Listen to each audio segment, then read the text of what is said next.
do what I do. Boycotting of African businesses on August 1st, 2025. But again, as foundational Black Americans, we have a right to spend our money wherever we so choose, whatever your position be, whether you want to boycott or not. I'm just here to lay out the facts and let you know when you spend money with non-FBA businesses, understand that there's a large likelihood, a high likelihood that those proceeds will not, or a portion of those proceeds will not be recirculated in the Black community. They'll be sent abroad. But let's continue listening. Now I'm hearing that Africa, the year of the return was for us to go back and to invest into the continent, not for us to come back to just, come back home. It was to invest. I saw that they're trying to use the Black American dollar to build up Africa.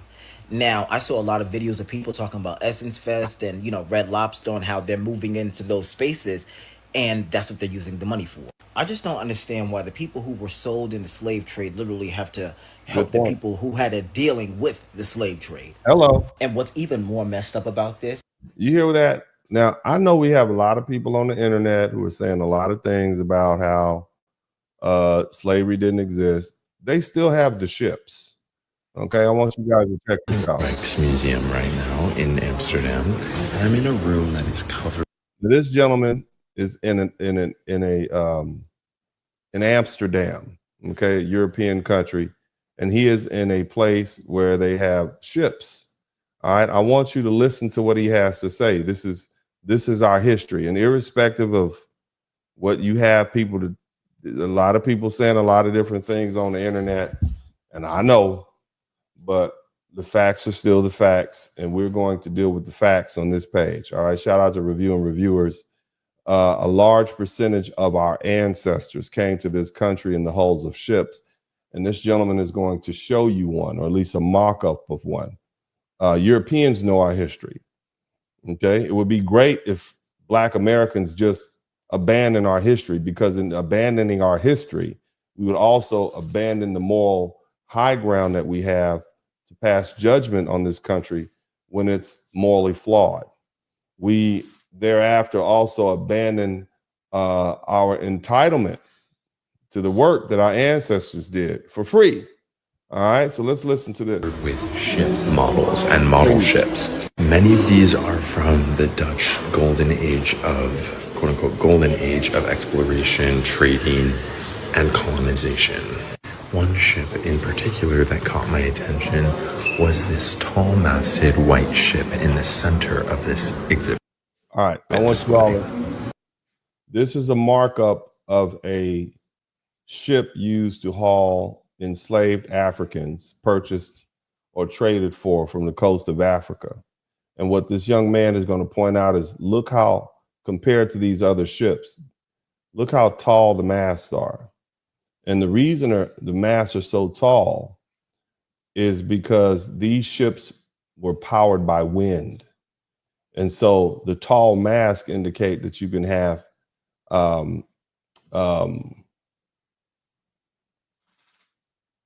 wider sails. And wider sails mean they can catch more wind, which means they will move faster over the surface of the water.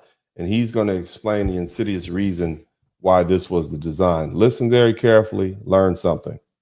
There's a small plaque in a dark corner of the museum that explains what this ship is. The extra wide hull and the extra tall masts identify this as a Dutch merchant ship specializing in the trade of enslaved people. The ship is named as the White Elephant, de Witte Olifant, and it was specifically designed for African slave trade. And the most disturbing part about this ship is the tall masts. You can see that from all of the other ships in the display. That one has clearly the highest and tallest masts for the largest sails.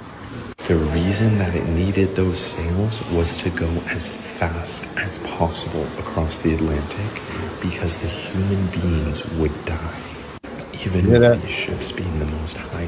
The reason that they had to move so fast is because the human beings would die. That's our ancestors. I'm going to put a website. It's called slavevoyages.com. all the slavevoyages.org. I'm going to actually, I want to put this in here for everybody to see. Slavevoyagers.org. And there's a list of all the ships that were documented. Okay. There are literally thousands of them, where they came from and where they went. Invariably, many of our ancestors were on these ships. Please go and review. I use this for a lot of research. Of course, you want to cross coordinate whatever, but please utilize the resources, learn about our history. It's important. It's important to us. It's part of who we are. But I'm going to let this continue, and then we're going to get back to the broadcast. Of any of the Dutch ships at the time, still close to 1/4 of the human beings on board who were being brought across the Atlantic as enslaved workers would die in the crossing. The fact that these new ships were designed faster with bigger and taller masts for this explicit purpose really shows us the fallacy at the root of the saying capitalism breeds innovation, because really exactly what sort of innovation is being bred here? It's gut-wrenchingly awful and painful. Slavery was an abomination, and the Rijksmuseum needs to do a better job contextualizing. So that's the style of ship. That was a Dutch ship used to transport our people from, the west coast of Africa, where they were sold by Africans, where they were traded for by Africans after being marched inland, oftentimes traded and sold up to 5 times. If you guys who saw that broadcast the other day, there's absolute empirical evidence, written evidence, historical evidence. There's even legal cases on both coasts and treaties on both coasts, East Coast, West Coast, that show what was done. So anybody who believes these uneducated, you know what, actually, when I look back at history, when I look back at the great scholars that we had in the 1960s and 1970s, I'm very jealous. Because see, they had Dr. John Howard Clark. They had Dr. Francis Cress Welsing. Okay. We don't have doctors. We got people on the internet who, do some cockamamie research, and then they just come up with things. And unfortunately, you all don't know who to believe. I personally am not going to take the word of someone who is not published, who doesn't have peer-reviewed material, doesn't have the proper degrees. Because if you can't learn in the universities, then I don't believe you. You have nothing to stand on. And so anyone who is professing to have some sort of knowledge, if you can't go through the rigors of academia and be pushed and be tested, that's like me picking somebody up off the street who says, "Hey man, I'm the world champion boxer," but the only thing you box a few people in your neighborhood. I don't trust that. Our ancestors, Dr. John Howard Clark, are you saying he's wrong? Are you saying Dr. Francis Cress Welsing is wrong? Are you saying all of our Dr. Ivan Van Sertima, are you saying he's wrong? Get out of here. So I don't believe you. You need, as they say, you need more people. But anyway, let's get back to the broadcast. So here's the thing, family. We are at a time period where we need to have better understanding. And one of the things we have to understand is, how did our people, and we're talking about erasure. And when I say erasure from what and where? Where are we being erased from? Well, I'm going to have to take you back a couple of centuries. Okay. Well, not quite a couple of centuries, but I'm going to have to shout out to higher frequencies.